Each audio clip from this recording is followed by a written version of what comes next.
Not long ago, I stumbled upon a post on X championing the idea of decriminalizing suicide.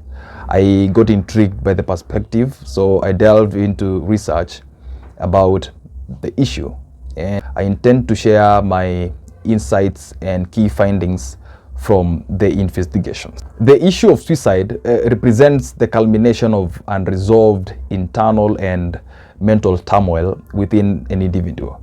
And this tragic occurrence not only claims lives but also inflicts a lasting trauma upon the affected families.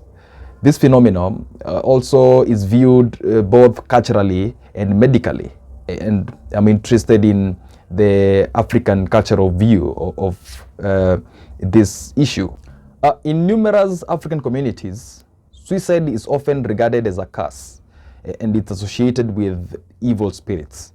If you read Chinua Achebe's Things Fall Apart, Okongo's suicide resulted in a disgraceful burial because it was deemed shameful.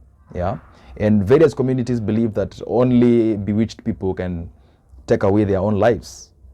And religion, Christianity and Islam, which are widely spread to over 80% of African population, condemns suicide as a sin, emphasizing that it is only God who can give and take life.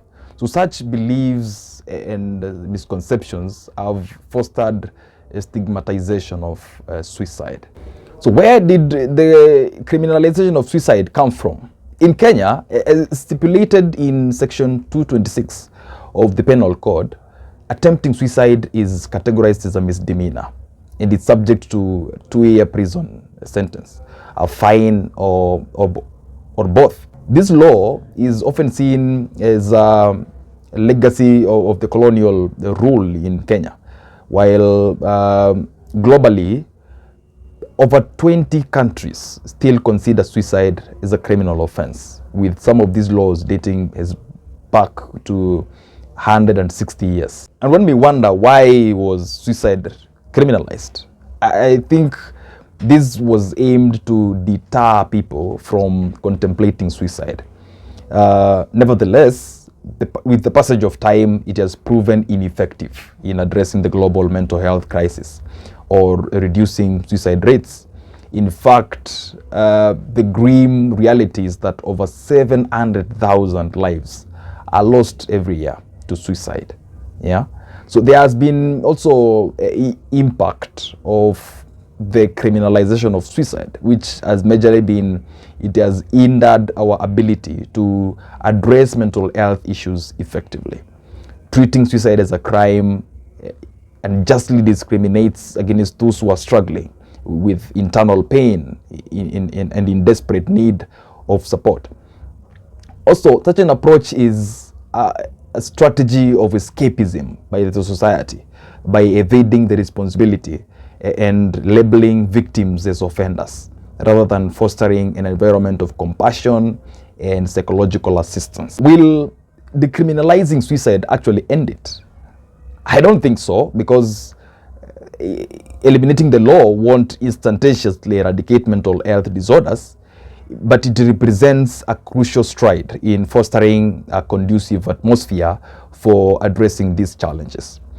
Abolishing the law also signifies progress in cultivating supportive framework to tackle mental health issues effectively. Yeah, even though it may not offer a cure-all solution. There has been efforts of decriminalizing suicide globally, where Ghana is leading the African campaign to eliminate the law, with Pakistan, Guyana, and Malaysia also actively engaged.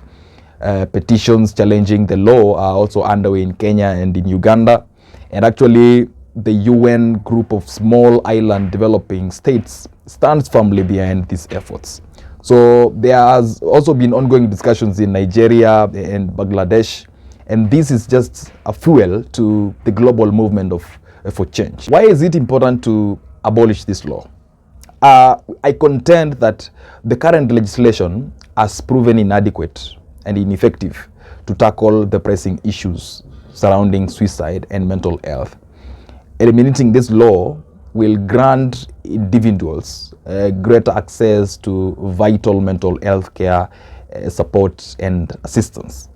Moreover, its removal will facilitate the development of policies and institutions aimed at addressing mental health issues from the grassroots level, instead of unfairly assigning blame to those who are suffering.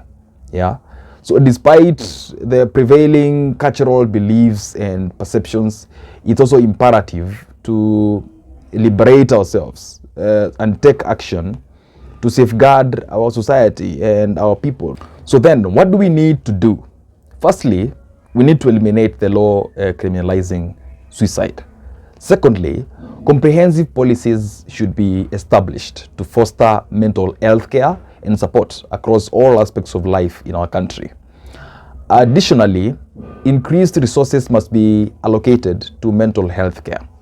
Demonstrating compassion for those grappling with mental health issues is something that we also must factor in. There has been some efforts by the government, including the formation of a mental health task force, whose key recommendation was to declare mental health illness a national emergency of epidemic proportions.